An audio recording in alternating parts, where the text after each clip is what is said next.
Good morning student, कैसे हैं आप सब लोग। आशा करता हूं कि आप सब लोग अच्छे ही होंगे। और जैसा कि आपको पता है कि हमारी हिस्ट्री की सीरीज चल रही है और जिसमें कि हम इतिहास जानने के स्रोत देख रहे थे। और इतिहास जानने के स्रोत मैंने आपको किस प्रकार से बताए थे। इतिहास जानने के स्रोत मैंने आपको दो बताए थे।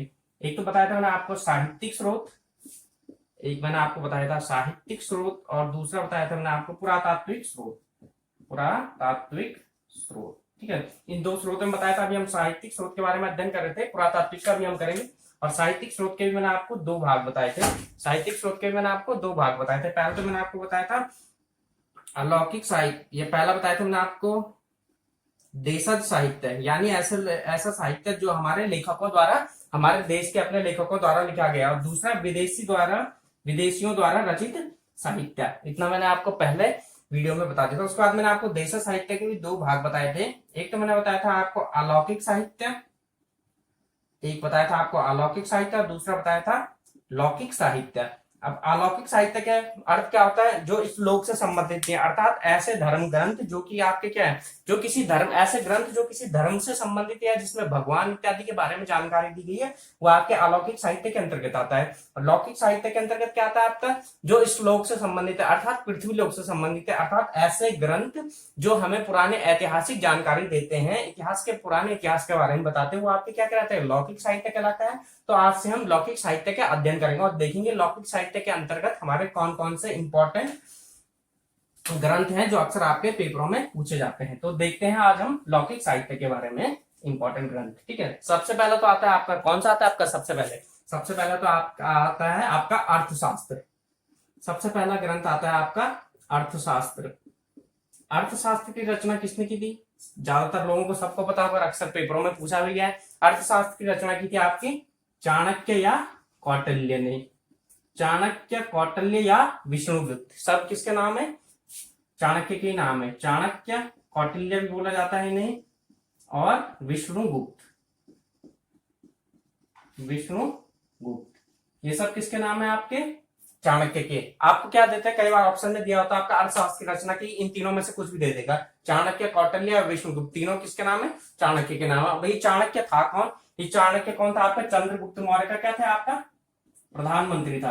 चंद्रगुप्त मौर्य का प्रधानमंत्री। तो अब इससे हमें क्या चलता है, जो चाणक्य ने क्या लिखा था आपका, जो आपका चाणक्य ने अर्थशास्त्र लिखा था, इससे हमें तत्कालीन मौर्य समाज की आर्थिक, सामाजिक और धार्मिक स्थितियों का पता लगता है। ठीक है, क्या बताया मैंने आपको, अर्थशास्त्र की आपकी चाणक्य ने, कौटिल्य या विष्णुगुप्त ने, जिस जो क्या था आपका, चंद्रगुप्त मौर्य का प्रधानमंत्री था। और इससे हमें तत्कालीन गुप्तकालीन मौर्यकालीन समाज की, तत्कालीन मौर्यकालीन समाज की धार्मिक, आर्थिक और सांस्कृतिक स्थितियों का पता लगता है। इसमें सब कुछ लिखा गया है, कैसा कैसा उस टाइम का काम होता था। दूसरा इंपॉर्टेंट ग्रंथ आता है आपका नीतिसार। दूसरा इंपॉर्टेंट ग्रंथ आता है आपका नीतिसार, और नीतिसार की रचना किसने की थी आपकी, कामांधक ने की थी। दूसरा इंपॉर्टेंट ग्रंथ आता है आपका नीतिसार, और नीतिसार की रचना किसके द्वारा की गई थी, कामांधक के द्वारा की गई थी। ठीक है, नीतिसार की रचना की गई थी आपकी कामांधक के द्वारा। अब पूछा जाता है कि इसमें क्या मतलब, कामांधक ने, इससे हमें क्या पता लगता है, नीतिसार से हमें क्या पता लगता है, नीतिसार से हमें तत्कालीन गुप्तकालीन समाज के बारे में जानकारी प्राप्त होती है। गुप्तकालीन समाज के बारे में जानकारी, गुप्तकालीन समाज की जानकारी। तो पहला इंपॉर्टेंट ग्रंथ आया आपका अर्थशास्त्र। अर्थशास्त्र जिससे किसकी जानकारी है, मौर्यकालीन समाज की जानकारी प्राप्त होती है। दूसरा इंपॉर्टेंट ग्रंथ है आपका काम नीतिसार, जिसकी रचना की आपकी कामांधक थे, गुप्तकालीन समाज की जानकारी प्राप्त होती है। इसके बाद अगला इंपॉर्टेंट ग्रंथ आता है आपका मुद्रा राक्षस। मुद्रा राक्षस, और मुद्रा राक्षस की रचना किसने की, विशाख दत्त ने की। सभी लोगों को पता होगा मुद्रा राक्षस की रचना किसने की थी आपका, विशाख दत्त ने। और ये क्वेश्चन आपका बहुत बार पूछा गया है, मुद्रा राक्षस की रचना किसने की। तो मुद्रा राक्षस की रचना किसने की थी आपकी, विशाख दत्त ने की थी। और इससे क्या पता लगता है, मुद्रा राक्षस से हमें तत्कालीन चंद्रगुप्त मौर्य, ठीक है, चाणक्य एवं चंद्रगुप्त द्वारा, ठीक है, क्या कहते हैं आपके, मुद्रा राक्षस ने किया कि मुद्रा राक्षस की रचना किसने की थी आपके, विशाख दत्त ने। और इससे पता क्या लगता है हमें, ठीक है, चंद्रगुप्त मौर्य और चाणक्य ने, चंद्रगुप्त मौर्य और चाणक्य ने नंद वंश पर विजय प्राप्त कैसे की, नंद वंश पर विजय। आया आपकी समझ में मैंने क्या कहा? तीसरा इंपॉर्टेंट ग्रंथ क्या है आपका? मुद्रा राक्षस, जिसमें क्या है आप किसकी रचना की? विशाख दत्त ने। और इसमें क्या वर्णन क्या है? इसमें विशाख दत्त ने आपका क्या बताया है? जो आपका चंद्रगुप्त मौर्य और चाणक्य थे, इन्होंने नंद वंश पर किस प्रकार विजय प्राप्त किया, अर्थात इन्होंने नंद घनानंद, ये क्या था आपका जो नंद का अंतिम शासक था, उसे हराने के लिए आपके लिए कौन कौन सी चालें चली और क्या क्या किया। ठीक है। तीसरी इंपॉर्टेंट रचना आती है आपकी मालविका अग्निमित्र। ठीक है, मालविका अग्निमित्र। तीसरी इंपॉर्टेंट रचना आती है आपकी मालविका अग्निमित्र। कौन सी आती है आपकी तीसरी इंपॉर्टेंट रचना? मालविका अग्निमित्र। मालविका अग्निमित्र। और ये आपकी बहुत फेमस रचना है। इसकी रचना किसने की थी? इसकी महाकवि कालिदास ने की थी। इसकी रचना किसने की थी? इसकी रचना मालविका अग्निमित्रम की कालिदास ने की थी। कालिदास ने। और इससे क्या पता लगता है हमें? पुष्यमित्र शुंग और यवनों के बीच हुए युद्ध का पता लगता है। ठीक है, पुष्यमित्र शुंग और यवनों के मध्य हुए युद्ध का पता। यवनों के मध्य युद्ध, यह आपका चौथा इंपॉर्टेंट ग्रंथ आता है। चौथा इंपॉर्टेंट ग्रंथ आपका कौन सा था? क्या बताया मैंने आपको? चौथा इंपॉर्टेंट ग्रंथ आता है आपका मालविका अग्निमित्रम। मालविका अग्निमित्रम, जिसकी रचना किसने की? आपकी कालिदास ने। और इससे क्या पता लगता है हमें? आपका पुष्यमित्र शुंग और यवनों के मध्य हुए युद्ध के बारे में जानकारी प्राप्त होती है। और अगला इंपॉर्टेंट ग्रंथ आता है हमारा हर्षचरित। हर्षचरित की रचना किसने की थी? बाण भट्ट ने की थी। ठीक है, अगला आता है हमारा इंपॉर्टेंट ग्रंथ हर्षचरित। हर्षचरित की रचना किसने की थी? आपकी बाण भट्ट ने। ठीक है, अब देखो हर्ष क्या था आपका? कन्नौज का आता राजा था। जब हम आगे हिस्ट्री पढ़ेंगे तो आपको डिटेल में सब बताया जाएगा। हर्ष कौन था आपका? कन्नौज का शासक था, जिसने क्या किया था? आपके संपूर्ण उत्तर भारत में क्या कर ली थी? आपकी बाद में अपनी शासन में स्थापित कर लिया था। और ये क्या कहा जाता है? अंतिम हिंदू सम्राट भी कहा जाता है। ये सब अभी ये जो मैं आपको ये बता रहा हूँ सभी आगे अभी हम डिटेल में पढ़ेंगे जब इन राजवंशों के बारे में बात करेंगे। ठीक है, हर्षचरित की रचना किसने की थी? आपकी बाण भट्ट की। बाण भट्ट ने। और हर्षचरित में दिया क्या है? हर्षचरित में जो बाण भट्ट है इसने क्या किया? हर्ष की उपलब्धियों के बारे में बताया है। हर्ष की उपलब्धियों के बारे में जानकारी। उपलब्धियों की जानकारी। हर्ष की उपलब्धियों की जानकारी क्या दी है इसने की? हर्ष ने कौन कौन से युद्ध लड़े, कहां कहां उसने विजय प्राप्त की, और कैसा और राजा था, और क्या क्या वो दान दक्षिणा देता था, ये सब किसमें दी है? आपकी हर्षचरित्र में ये सब बताया गया है। ठीक है, और अगला इंपॉर्टेंट ग्रंथ आता है आपका अष्टाध्यायी। अष्टाध्यायी की रचना किसने की थी? आपकी पाणिनि ने। अष्टाध्यायी। अष्टाध्यायी की रचना की थी आपकी पाणिनि द्वारा। अष्टाध्यायी की रचना किसने की थी? आपकी पाणिनि ने। और इससे हमें क्या पता लगता है? इससे हमें मौर्य काल से पहले के समाज की, भारतीय समाज की जानकारी मिलती है। मौर्य काल से पहले के भारतीय समाज की जानकारी। भारतीय समाज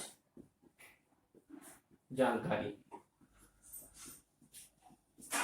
तो आपका अगला इंपॉर्टेंट ग्रंथ कौन सा था? आपका अष्टाध्यायी, जिसकी रचना किसने की थी? आपकी पाणिनि ने की थी। और जिससे हमें क्या पता लगता है? मौर्य काल से पहले के भारतीय समाज के बारे में जानकारी प्राप्त होती है हमें किससे? अष्टाध्यायी से। ठीक है, अष्टाध्यायी की रचना किसने की थी? आपके पाणिनि ने। और अगली इंपॉर्टेंट रचना आती है आपकी गार्गी संहिता। गार्गी संहिता। गार्गी संहिता। और गार्गी संहिता के आपको बहुत से बुकों में लेखक नहीं मिलेंगे, पर कई कुछ क्या कहते हैं कि गार्गी ने इसकी रचना की थी। लेकिन क्या है, गार्गी संहिता के लेखक का अभी तक पता नहीं है। लेकिन गार्गी संहिता से हमें क्या पता लगते हैं? यवनों के भारत पर आक्रमण के बारे में जानकारी प्राप्त होती है। यवनों के भारत पर आक्रमण की जानकारी।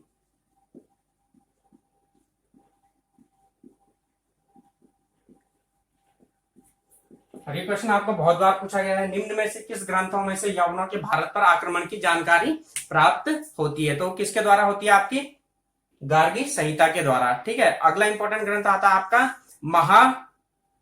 महाभाष्य, महाभाष्य की रचना किसने की थी आपकी? पतंजलि ने। और महाभाष्य में हमें किस चीज के बारे में जानकारी दी गई है आपकी?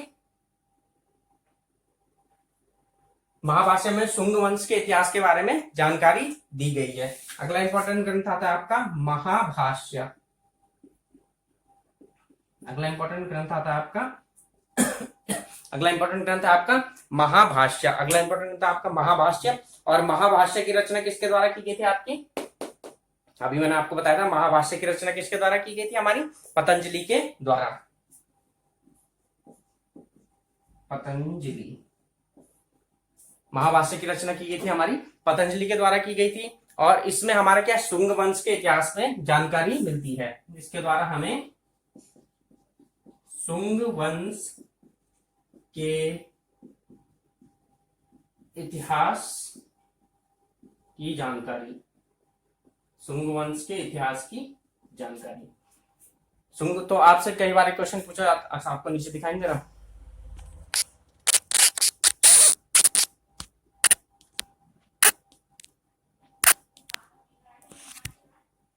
आपसे कई बार क्वेश्चन पूछा जाता है कि शुंग वंश के इतिहास की जानकारी हमें कहां से मिलती है? तो पतंजलि के महाभाष्य से हमें शुंग वंश के इतिहास की जानकारी प्राप्त होती है। अभी 2-3 और इंपॉर्टेंट ग्रंथ हैं, उन्हें बताता हूं। पहले एक बार इनको रिवीजन कर लेते हैं। सबसे पहले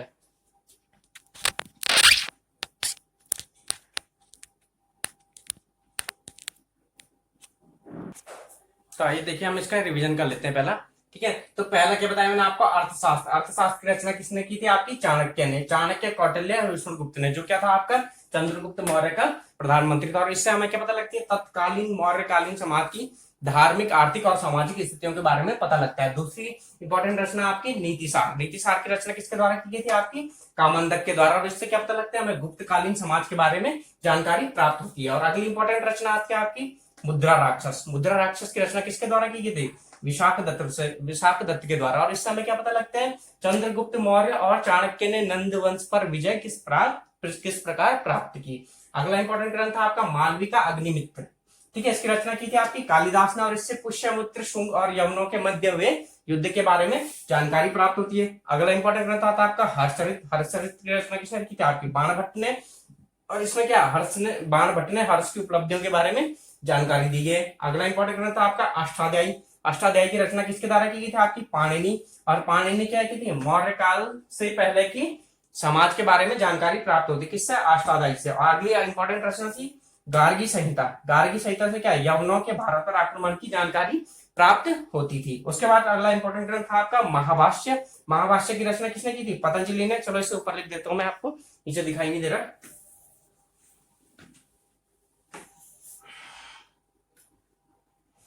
अगला इंपॉर्टेंट ग्रंथ है हमारा महाभाष्य। अगला इंपॉर्टेंट ग्रंथ है आपका महाभाष्य। महाभाष्य की रचना किसने की थी आपकी?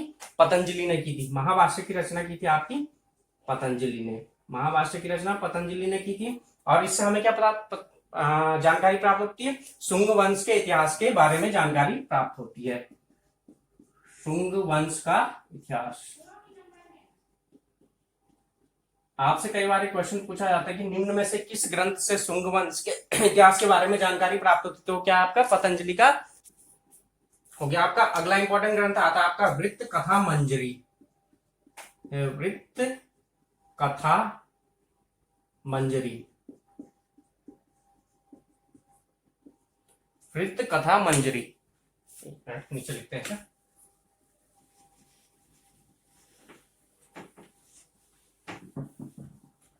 अगला इंपॉर्टेंट ग्रंथ है हमारा वृत्त कथा मंजरी।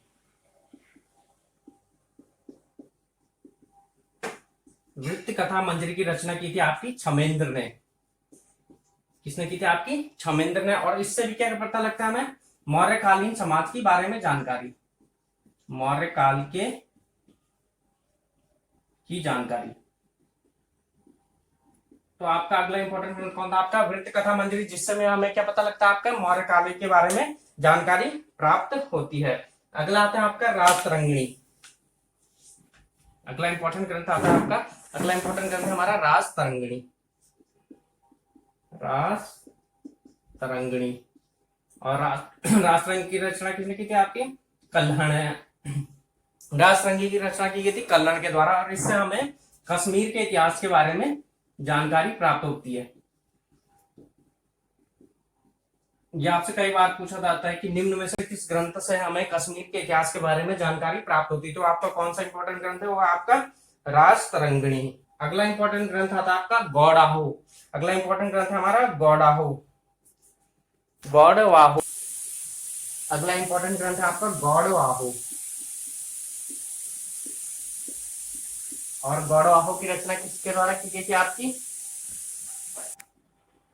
गौड़वाहु की रचना की गई थी आपके वाकपति द्वारा, वाकपति। और इससे कन्नौज नरेश